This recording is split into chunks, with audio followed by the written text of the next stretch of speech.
Assalamualaikum warahmatullahi wabarakatuh. Semangat pagi anak-anak. Kali ini kita berjumpa lagi dalam pembelajaran jarak jauh.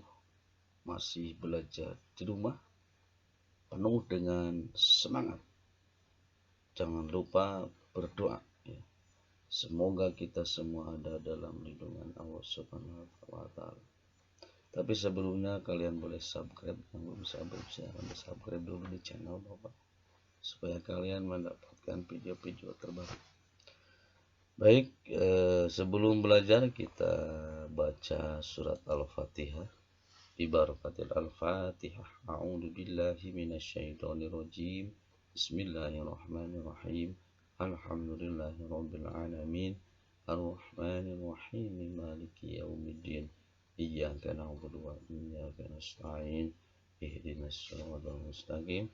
Siratal ladzina an'amta 'alaihim ghairil maghdubi 'alaihim waladdallin. Rabbik firli. Allahumma shalli ala sayyidina Muhammad wa ala ali sayyidina Muhammad. Allahumma shalli ala sayyidina Muhammad wa ala ali sayyidina Muhammad. Allahumma shalli ala sayyidina Muhammad wa ala ali sayyidina Muhammad. Alhamdulillah, kita sudah baca surat Fatihah dan baca salat. Berkah surat Al-Fatihah dan selawat kita semua dimudahkan oleh Allah Subhanahu wa Ta'ala. Dan jangan lupa berperilaku hidup bersih dan sehat. Padahal baik ke lingkungan rumah ataupun lingkungan masyarakat, kita harus tetap menjaga kebersihan. Karena kita tahu kebersihan itu adalah sebagian daripada iman. Baik anak-anak, kita akan lanjut di pembelajaran selanjutnya, yaitu pembelajaran kelima. Kalian silahkan bisa buka buku LKS-nya, itu buku LKS di halaman 98 ya, yang sudah kalian pinjam dari sekolah. Itu jangan lupa bukunya dijaga ya, dan yang baik itu dibaca ya. Baca, harus banyak baca, karena buku adalah gudang ilmu. Kalau kalian ingin punya ilmu, kuncinya adalah membaca ya. Oke anak-anak, kita lihat pembelajaran di buku ini ada apa saja. Oh, ternyata kondisi geografis yang sama membuat negara ASEAN memiliki persamaan dalam kegiatan ekonomi terkait hasil buminya. Ayo kita pelajari lebih lanjut. Kamu sudah belajar tentang negara-negara ASEAN terkait kegiatan ekonominya. Coba kalian bisa baca informasinya kegiatan ekonomi negara-negara ASEAN di halaman 98 ya. Baik, kita bacakan. Indonesia mengekspor hasil bumi seperti timah, tembaga, besi, minyak, gas, dan nikel. Selain itu, Indonesia menghasilkan pupuk, tapioka, karet, kopi, kelapa sawit, dan tembakau. Ikan tuna, udang, teh juga diekspor ke negara lain. Brunei Darussalam terkenal sebagai negara minyak mentah, gas alam, dan produk minyak. Penduduk Malaysia bermata pencaharian dalam bidang pertanian, pertambangan, dan perindustrian. Pertambangannya menghasilkan biji timah terbesar di dunia. Singapura mengekspor mesin dan alat transportasi, alat elektronik, dan barang-barang konsumsi. Bahan kimia dan produk olahan minyak dihasilkan juga Singapura, sehingga Singapura termasuk negara Asia Tenggara yang berpendapatan paling tinggi. Mata pencaharian penduduk Thailand adalah pertanian, kehutanan, pertambangan, dan industri. Penghasilan beras terbesar di Asia dan 3 sedunia. Juga dijuluki sebagai negara gajah putih atau negara 1000 pagoda, dan juga sebagai lumbung padi ASEAN di Thailand. Baik, mata pencaharian penduduk Filipina adalah pertanian, pertambangan, dan industri. Komoditas ekspor Filipina terdiri atas gula, kopra, kayu nanas, dan biji tembaga. Perekonomian sebagai besar penduduk Vietnam adalah pertanian. Padi merupakan hasil utama pertanian di Vietnam. Industri di Vietnam meliputi tekstil, semen, pupuk, kaca, dan ban. Pertambangan di Vietnam menghasilkan emas, biji besi, timah, gamping, fosfat, tungsten, wolfram, dan seng. Hasil hutannya adalah bambu, kina, kayu, dan kayu manis. Terdapat dua sungai penting, yaitu Sungai Mekong dan Sungai Songka. Sebagai besar penghidupan penduduk Kamboja di sekitar pertanian. Rakyat Laos hidup di sekitar pertanian yang menghasilkan beras, jagung, tembakau, jeruk, dan kopi. Komoditas perdagangan Myanmar meliputi kayu, terutama kayu jati, beras, pupuk, dan berbagai barang kerajinan. Baik, kita lanjut perhatikan juga tentang hewan ini ya. Mudah-mudahan informasi ini sangat penting dan bisa di halaman selanjutnya ya, halaman 106 itu bisa kalian baca. Hewan ini memiliki fakta yang menarik. Kelelawar memiliki indera pendengaran yang sangat baik, lebih baik daripada manusia. Berikut ini fakta tentang kelelawar. 1. Kelelawar merupakan hewan mamalia. Hewan mamalia itu adalah hewan yang melahirkan, ya, hewan yang menyusui, ya, melahirkan berarti berkembang biak secara melahirkan. Yang kedua, tubuh kelelawar sangat bersih, ya, jadi kelelawar selalu bersih ya tubuhnya, jangan seperti ini kerbau ya, selalu kotor, atau kalian jarang mandi ya, kalau sama kelelawar harus bersih ya. Anak-anak yang ketiga adalah pada umumnya kelelawar mempunyai satu anak dalam 1 tahun. Jadi diprogram ini kelelawar ini, sungguh unik ya. Ciri khusus dari kelelawar ini. Kelelawar hidup 20 sampai 30 tahun.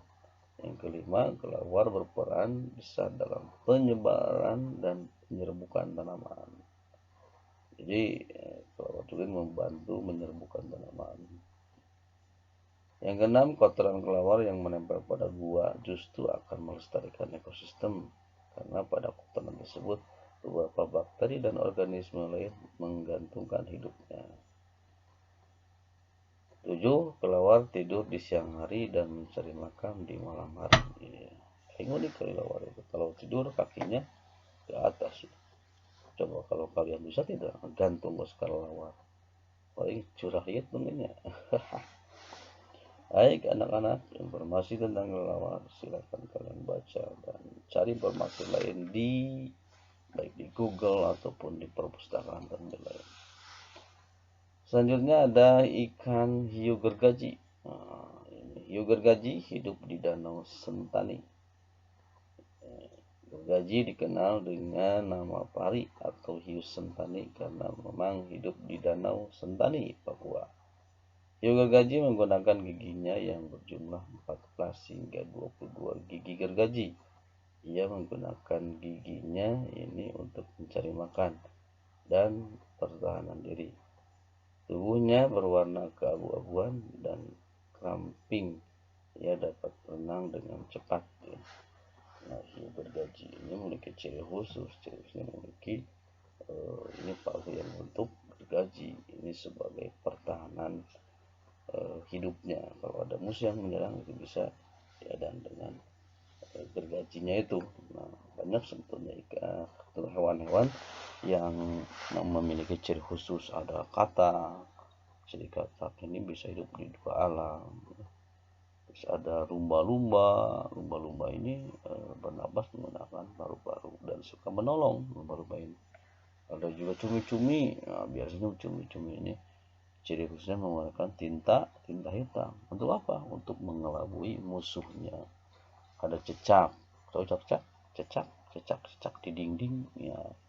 Cecak juga yang memiliki ciri khusus. Dia bisa merayap di dinding. Kenapa? Karena di selaput kakinya itu ada selaput perekat ya, jadi tidak jatuh. Itu banyak sekali. Ada terenggiling, bisa menggulungkan tubuhnya seperti bola.